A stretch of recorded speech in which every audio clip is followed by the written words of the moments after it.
আসসালামু আলাইকুম বন্ধুরা, সবাই কেমন আছেন? আশা করছি সবাই ভালো আছেন। আলহামদুলিল্লাহ আমিও ভালো আছি। আজকে রেসিপি চিকেন, একদম অন্যরকম স্বাদ পাবেন এভাবে চিকেন রান্না করলে। চলুন শুরু করা যাক রেসিপি। প্রথমে আমি গোটা মুরগি ভালো করে লোম পরিষ্কার করে নিচ্ছি। তারপরে আমি গোটা মুরগি স্কিন সমেত কেটে নেব, এটা ধুয়ে পরিষ্কার করে নেব।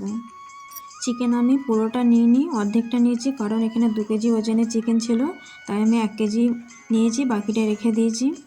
তারপরে এখানে রান্নার জন্য আমি 3টা পেঁয়াজ কুচি, একটা টমেটো কুচি, আলু 400 গ্রাম, তারপর নিয়েছি এখানে গোটা গরম মশলা হালকা গরম করে আমি গুঁড়ো করে নিয়েছি শিলনোড়াতে। তারপরে এদিকে আমি আলুগুলো ভেজে নিলাম। আলুগুলো ভালো করে ভেজে রেখে দেবো। তারপরে চিকেন রান্না করার জন্য পাতিলে দিয়ে দেবো তেল, তেলে দেবো ফোড়নে থাকবে গোটা জিরে, তার তেজপাতা, শুকনো লঙ্কা, তারপরে দিয়ে দেবো পেঁয়াজ কুচি, আদা রসুন বাটা, দিয়ে ভালোভাবে নাড়াচাড়া করে দিয়ে দেবো টমেটো কুচি।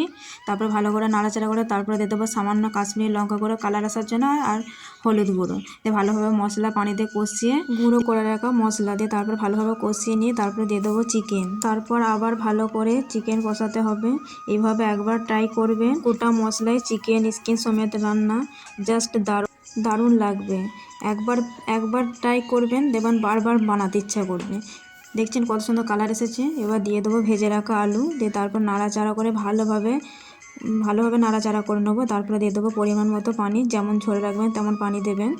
তারপরে দিয়ে দেবো ফুটে গেলে তারপরে দিয়ে দেবো ঘরে গুঁড়ো করে রাখা গরম মশলা গুঁড়ো।